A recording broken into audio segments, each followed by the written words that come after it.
Irmão, irmã, bem-vindo a este vídeo. Hoje eu quero compartilhar com vocês um pouquinho da minha história. Quero contar como eu me tornei terapeuta. E contar como eu me tornei terapeuta equivale a contar também como eu me libertei da minha ansiedade. Eu já sofri muito com ansiedade durante muitos anos da minha vida. Já tive dessas crises de não conseguir respirar, de achar que tá morrendo e parar num hospital.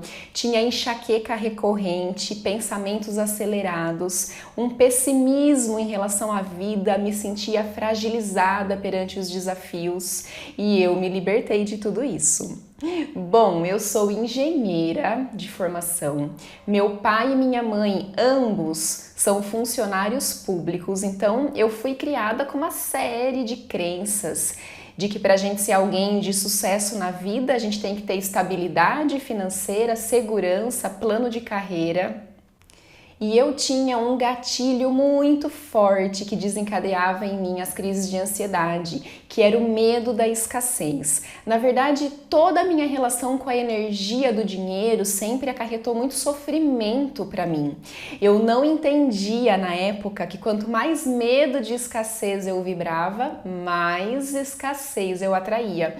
Eu vivia para guardar dinheiro, mas não para fazer uma viagem ou um curso, não. Eu guardava dinheiro porque eu tinha medo dos imprevistos. E adivinhem o que acontecia? Quanto mais medo de imprevisto eu vibrava, mais imprevisto eu atraía. E isso era um prato cheio para minha ansiedade. E outro gatilho muito forte em mim sempre foi a minha empatia descontrolada. Sempre fui esponjinha.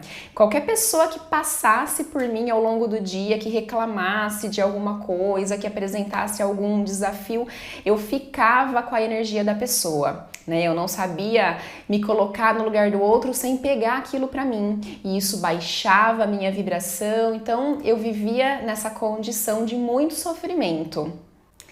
O ano de 2018 foi muito desafiador para mim. Eu passei por vários processos, inclusive eu quase perdi um amigo, uma pessoa muito importante para mim. Eu lidei durante muitos e muitos dias com essa coisa da iminência da morte, da passagem, né? E tudo isso me colocou numa crise existencial generalizada. Tudo para mim perdeu sentido. As minhas crises pioraram muito nessa época, até que em outubro de 2018, eu fiz o meu primeiro curso de Theta Healing, o DNA básico, e eu nunca mais voltei ao normal. O curso de Theta Healing para mim foi um vislumbre, eu entrei em contato com possibilidades que até então eu não conhecia. E voltar a trabalhar no ambiente corporativo depois desse curso foi terrível. Em coisa assim de 15 dias depois desse curso, eu desenvolvi tendinite nas mãos. De repente, do dia para a noite, minhas mãos incharam, eu comecei a sentir muita dor e tive perda de função. E eu simplesmente não conseguia mais exercer a minha função. Eu atuava como engenheira orçamentista, já tinha digitado muito naquele cargo e a minha mão travou. Hoje eu vejo que isso era o reflexo do meu corpo suplicando para que eu deixasse aquele estilo de vida. Eu acredito que eu não sairia por bem daquele estilo de vida, daquele trabalho tão facilmente. Então é como se o meu corpo precisasse rejeitar aquilo para que eu me movimentasse, para que eu fizesse algo para mudar. E 4 meses depois, em fevereiro de 2019, eu me desliguei da engenharia. A princípio, me desliguei da engenharia para trabalhar como terapeuta quântica e energética, até que a hipnoterapia veio para mim através de um sonho. Eu sonhei que eu estava num programa de televisão sendo entrevistada e o entrevistador perguntou assim para mim: Thaís, como é que foi sua trajetória desde a engenharia até você se transformar nessa hipnoterapeuta tão conceituada? E aí nesse sonho eu muito plena, né, peguei o microfone e comecei a responder.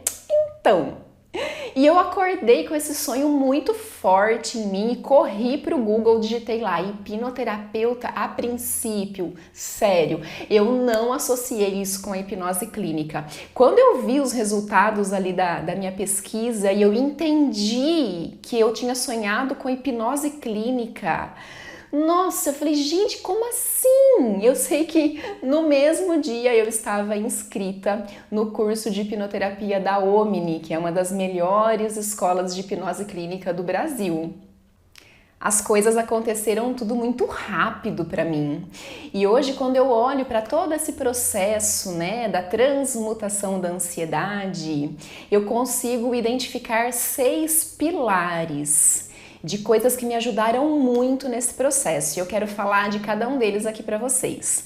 Bom, em número 0, não é nem número 1, né? Antes de tudo, o xamanismo, esse caminho lindo de autoconhecimento que está presente na minha vida desde muito tempo. O xamanismo, para mim, é a minha base. O Theta Healing, essa ferramenta maravilhosa que me ajudou a limpar uma série de crenças limitantes que eu trazia comigo, que me permitiu ressignificar a energia do dinheiro, permitiu que eu ressignificasse o que é o trabalho, o que é uma pessoa bem-sucedida, uma pessoa realizada, que me transformou no que diz respeito a uma crença que eu trazia dentro de mim, que é a crença do impossível. Através do Theta Healing eu compreendi que eu não precisava manter as crenças dos meus pais, de que o mais importante num trabalho é a estabilidade e a segurança, que eu podia prezar os meus próprios valores, que são a liberdade, a realização, o propósito de vida e ainda assim honrar os meus pais.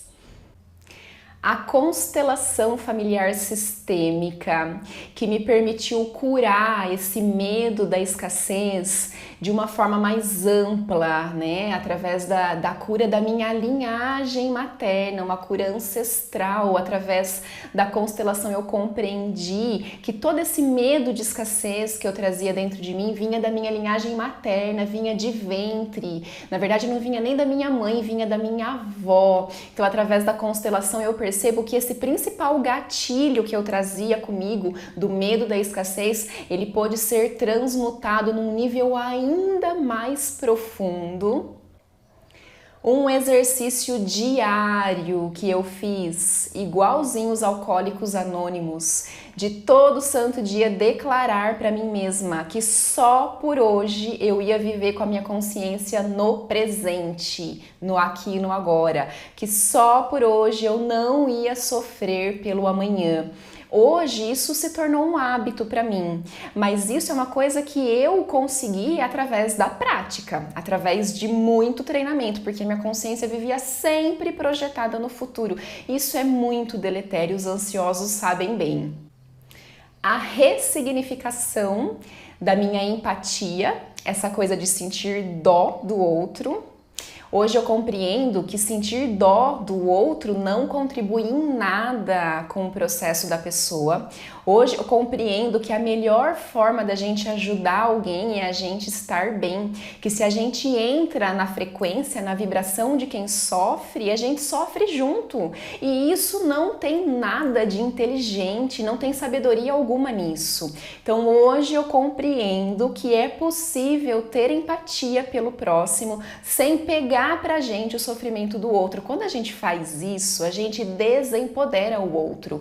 É como dizer assim, ai, dá pra mim esse sofrimento porque você não é capaz de lidar com ele. Então, gente, fica a dica, sentir dó das pessoas não traz contribuição alguma para a pessoa que está em sofrimento. Essa consciência foi muito importante para mim. Não fosse ela, eu não seria capaz de atuar como terapeuta hoje. Imagina se eu fosse pegar para mim o sofrimento de todo mundo que eu atendo. E por fim, o meu encontro com o meu propósito de vida. Hoje eu compreendo que essa forma de atuação que eu tenho atualmente não é só um trabalho, é a minha missão de alma.